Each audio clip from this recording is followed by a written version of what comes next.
Hi, I'm Ken Howard, and welcome to the Gay Therapy LA podcast. Today, I want to talk about the economics of gay male relationships: time, energy, money, convenience, space, control, and sex.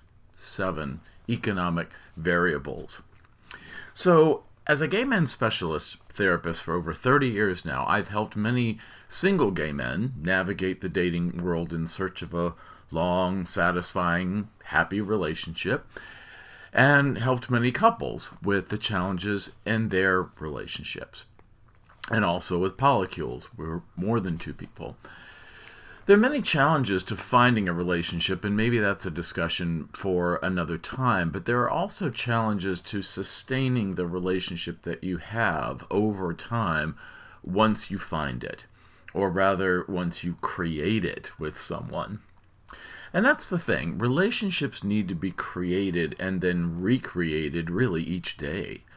Relationships are renewed and refueled each day of your life together, even if it's for theoretically decades, but certainly, hopefully, happy years together.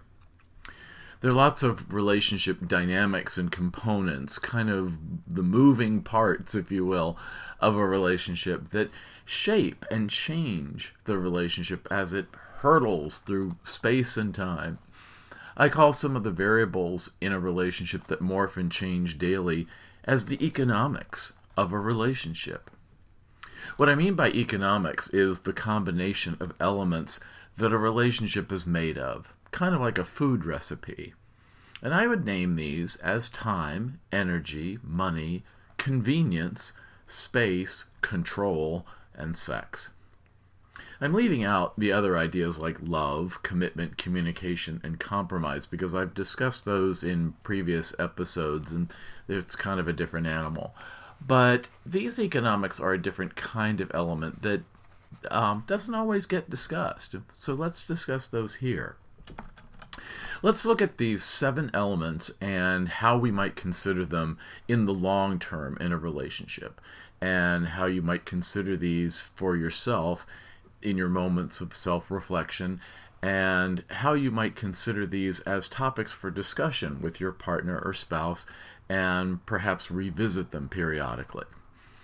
These elements are components of your relationship that might change over time, according to the state of your mental health, your physical health, the political or community climate, your financial status, family structure and family relationships, social relationships with friend groups, and changing cultural dynamics for the LGBT plus population in general, but for gay men in particular. They also might change as a result of our developmental changes over the lifespan, cognitively, physically, and emotionally, at every age we find ourselves to be.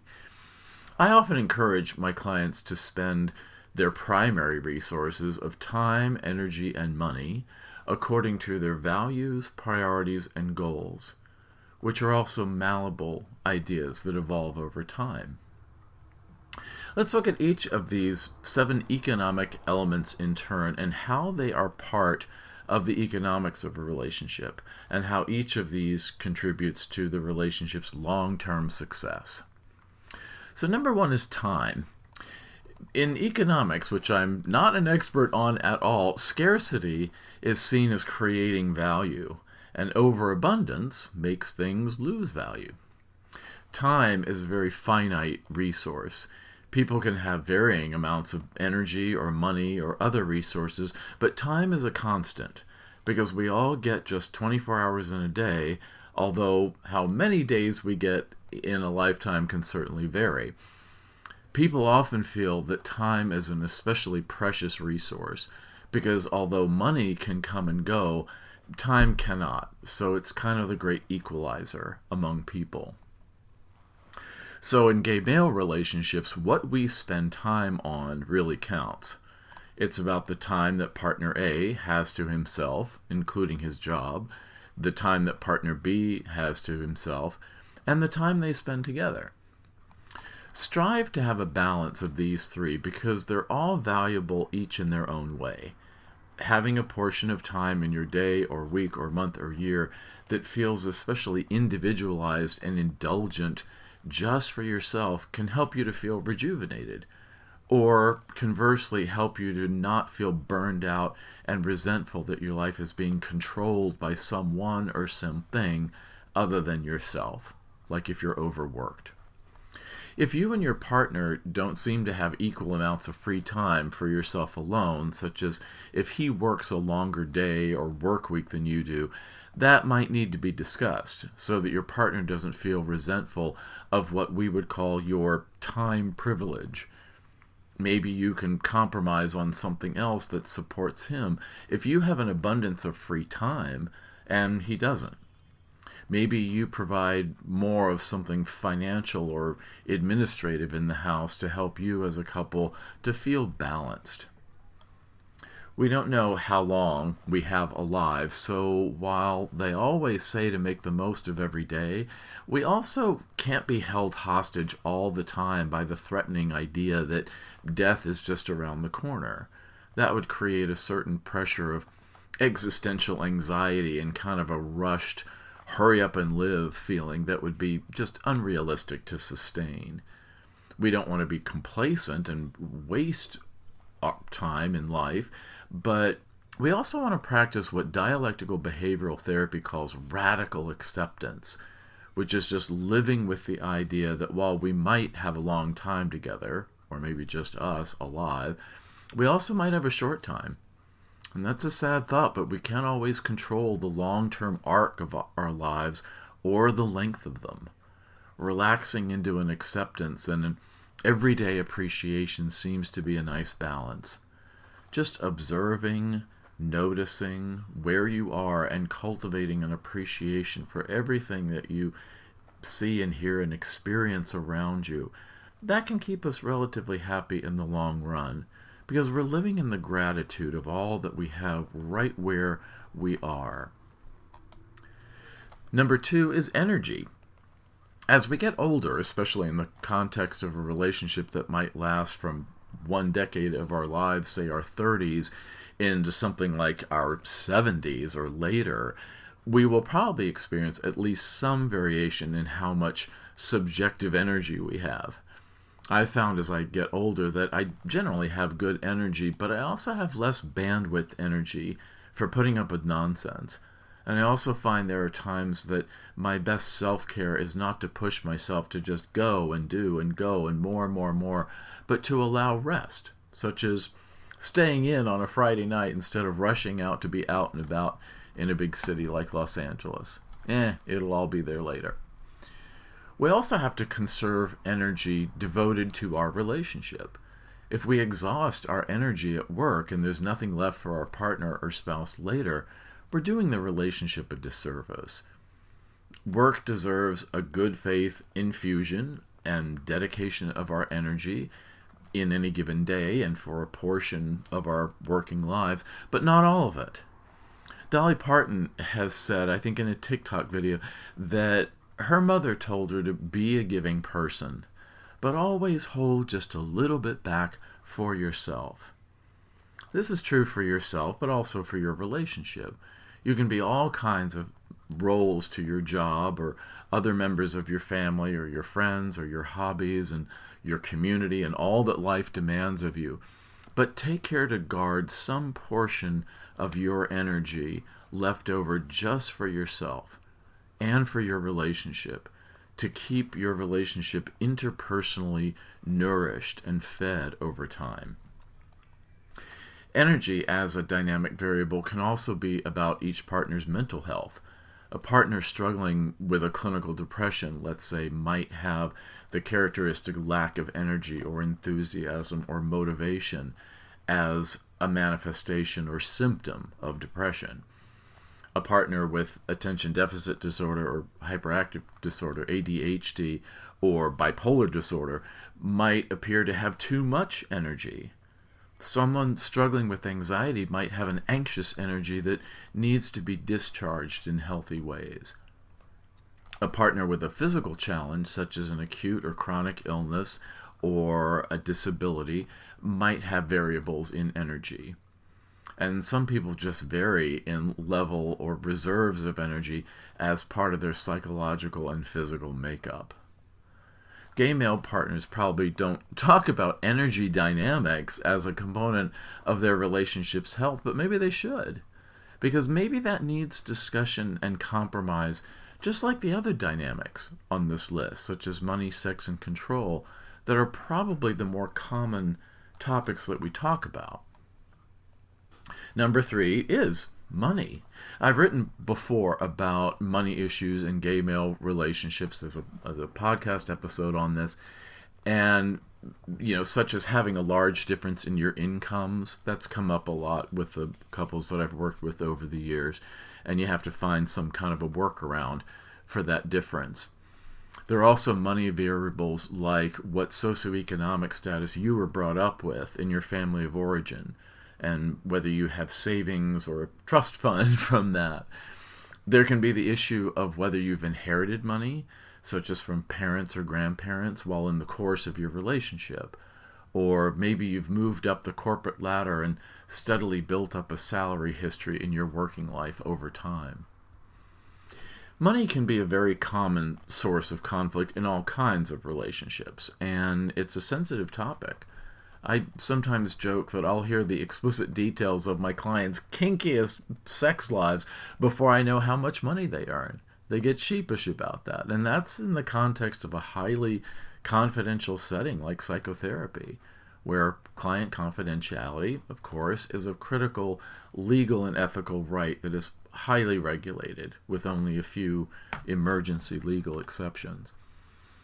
Certainly the economics of a relationship would involve money, such as where it comes from, who brings it in, how much of it goes back out, hopefully with communication between the partners or among the partners in a polyamorous relationship's polycule.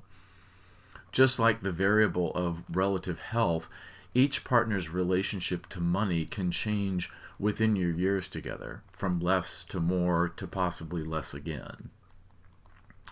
It's important to have explicit talks about money. The great lesbian financial author and speaker Susie Orman has said in her books that she thinks it's crucial in all romantic domestic relationships to talk about each partner's money values and how each partner feels about the social implications of money, their hopes and fears about it, and a discussion about where on the spectrum of the saver versus the spender each partner is, in addition to a discussion of any neuroses that they might have formed about money in our partner or in our family of origin. This can sometimes overlap with a discussion about your philosophies or your stance in sociology or politics, because much of one's political beliefs can be dotted line related to a person's views about money, their own, others close to them, and society at large. Having open and somewhat brave, very frank discussions about money, even uncomfortable conversations, and then identifying potential conflicts in values and how you might resolve them, that all goes a long way in protecting against money conflicts that can and do harm or even destroy relationships. A lot of people feel, and I would agree, that sometimes the end of a relationship is a result of either sex or money issues, and also communication. It can be other things, but sex and money are both fraught topics in relationships that tend to bring up a lot of strong feelings. But partners can support each other to identify and work through their money insecurities or neuroses, and the couple can seek support of resources like good books on financial planning from Susie Orman or others. Jane Bryant Quinn is the author of a lot of really good books on money issues. Not necessarily Dave Ramsey. He's a famous book on money issues, but he's a known homophobe, so I don't recommend the books by homophobes. A couple might seek out the services of a CFP, a certified financial planner, who can help you harness money dynamics in your relationship to your best advantage over time. And there are gay-specific certified financial planners that I know of in Los Angeles, such as Thomas Donnelly and David Ray, R-A-E, to name just two. Because gay men need specialized guidance in our money culture. There's a lot of overlap with straight families, but gay men and gay couples need support specifically for financial management in a gay male context, because we have different income and expenditure issues than your average straight couple, maybe with children. So number 4, let's look at convenience. Now that might be an unusual economic variable about gay male relationships to discuss, but I see it in the individuals and couples that I see in my practice. Just like the earlier discussion about money, the partners should be discussing how much convenience each partner has. How simple and easy is their everyday lifestyle? For example, my husband has a long commute to work in Los Angeles, and this has been mitigated some by working from home about 2 days per week since the COVID-19 pandemic. I used to commute to a commercial office in a very short commute, but even that's been eliminated because now I work all via telehealth sessions since the pandemic in a home office. My husband and I had to discuss this decision since a portion of our home is dedicated to just my career, and yet it's the home we both share. So space in your home is another economic variable to discuss what is fair. We decided that the money I save from not having a commercial office rent anymore would be earmarked each month to fund things that contribute to our well-being, whether it's a vacation or something to spruce up our home or just devoted to our long-term security savings. But if my husband has a long commute and I have none, I might do some things at home that serve to support his convenience, such as maybe some extra chores around the house, like paying all the bills online or taking care of administrative things like insurances or personal bookkeeping for both of us. It's not that couples have to be burdened with a constant, oh, let's keep everything even Steven all the time, which, that would annoy anyone, but it's a discussion. And convenience is among those economic variables that comprise a comprehensive quality of domestic life together, let's say. Number 5 is space, physical space. Just like the discussion about the space in our home from my home office and for his home office space, it's actually part of our living room because we only have 2 bedrooms. Other issues about physical space need to be discussed, especially if we each have belongings that are important to us as individuals in addition to what we share. For example, I have some collectible things and family antiques that have sentimental value, while he has an impressive book collection. And space can also be about respecting when each of us needs privacy. We've all heard phrases like, I just need some space right now, such as when we might need to be left alone to work on something, or we're doing something like concentrating on a hobby where we might not want to be disturbed. That was so when I was writing my gay-themed musical called On the Boulevard, which, shameless plug here, is now available on Spotify and Amazon Music, On the Boulevard, about a gay actor in Hollywood who becomes a superhero movie star. And we'll do more on that later. But sometimes we just need to go to our own corners and work on things, but then sometimes we're together, like on the couch with Netflix and chill kind of thing. Number 6 is control. I've often said that gay male relationships have an economic variable about control because of some of the cultural influences of being male.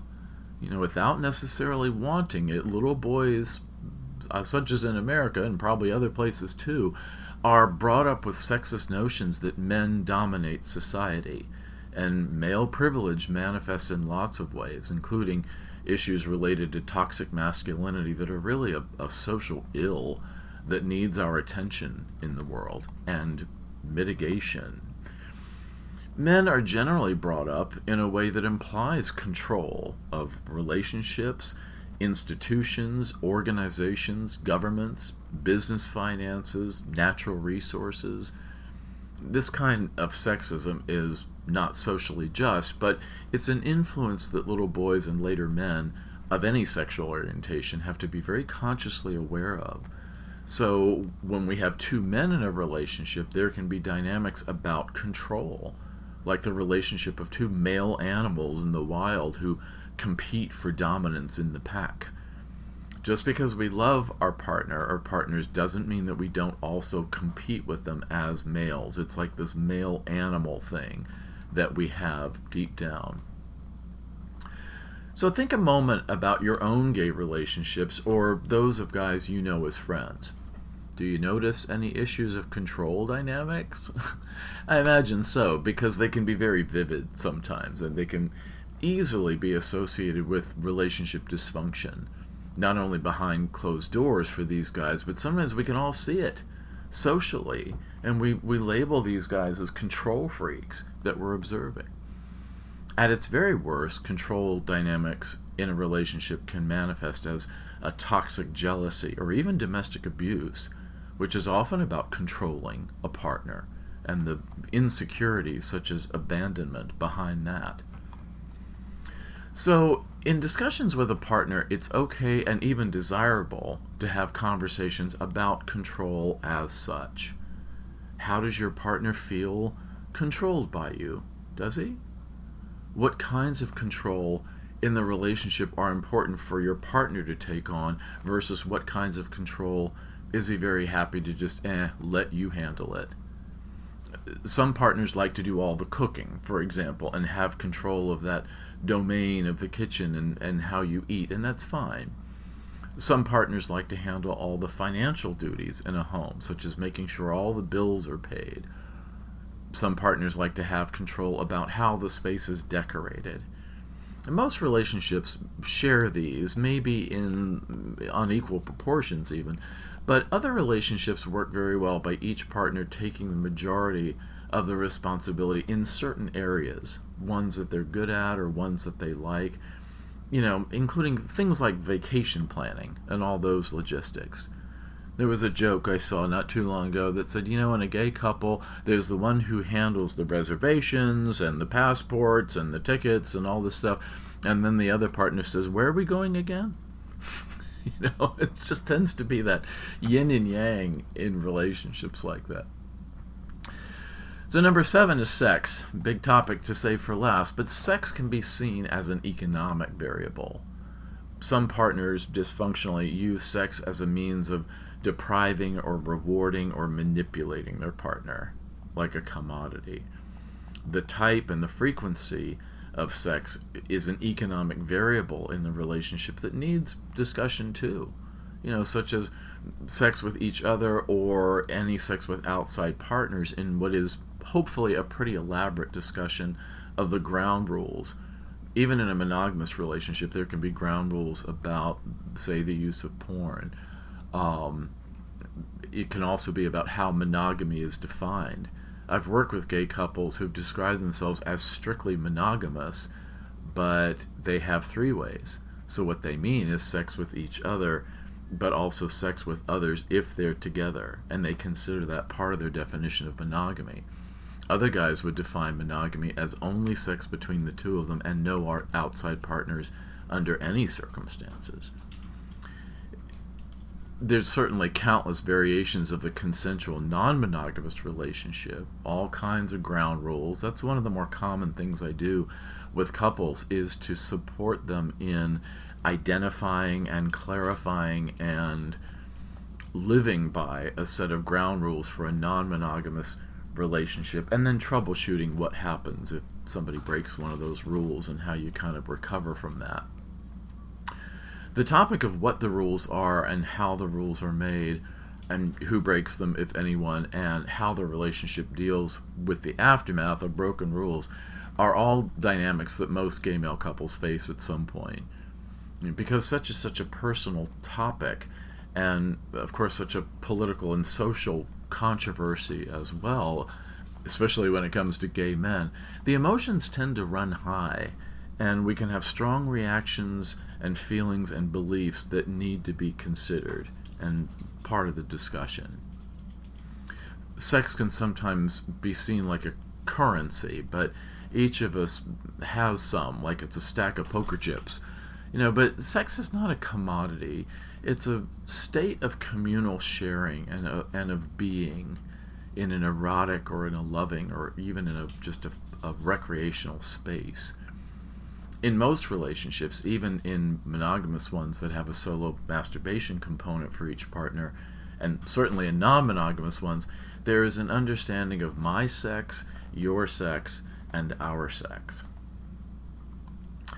So, the economics of a gay-male relationship mean that our relationships are like living, breathing, morphing, dynamic, variable creatures that we nurture and protect and support and cultivate, like tending to a garden.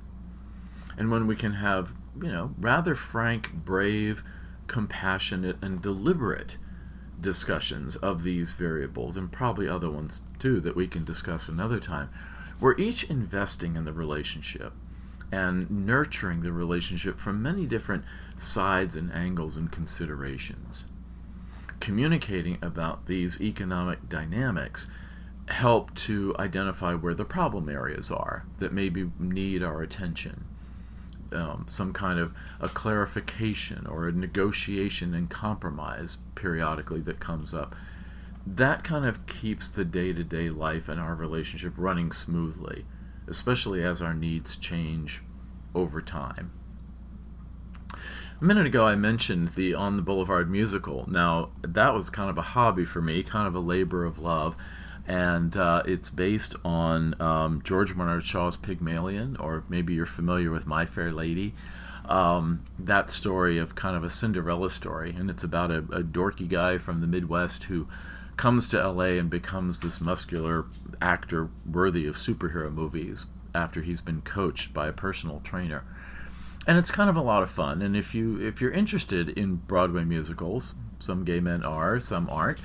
Mine wasn't on Broadway, but if you like musicals and you want to hear the score, just search for On the Boulevard, original cast concept album on Spotify or Amazon. And if you're interested in having a CD of that, I have a limited supply of CDs that have the liner notes that give you the whole outline of the plot that I also have for sale. So you can contact me about that, and we'll do PayPal or something if you really want one of the CDs, if anybody uses those anymore. Otherwise, it's on the streaming services.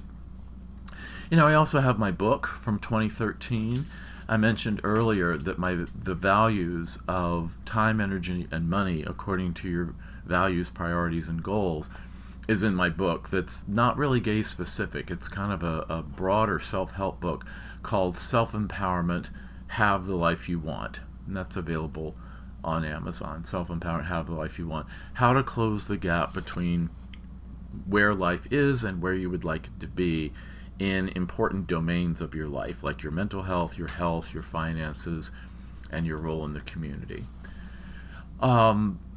Social media, we never talk about that, but my Instagram is Gay Therapy LA. Imagine that. Of course, the Gay Therapy LA website, where my blog articles are, gaytherapyla.com/blog, and you can search on whatever topics you want. There's 15 years of blog articles on that website, and maybe you'd find something you find helpful. I'm going to be starting webinars that you can purchase. I've got a couple of those in the works, and if you want something in a webinar format, and that'll be hopefully fun and helpful. I'd also like to ask you to review and share this podcast. I noticed my statistics, and thankfully this reaches a lot of guys across the world, and I'm so grateful for that and appreciate all of you for listening. But I'd like to share it more. So if you know of anybody, especially gay men, who might find the podcast show helpful and all of the over 100 episodes that we have now, please feel free to share that with guys that you know. And if you need support for your relationship economics, such as identifying where the trouble spots are and how to resolve them, Please consider couples therapy if you're in California, where I'm licensed, or relationship coaching if you live other places. And I can explain the options for my services that are available to you. So you can call or text area code 310-339-5778. That's 310-339-5778. Or email ken@gaytherapyla.com. Or for coaching services, that website and email is ken@gaycoachingla.com for more information.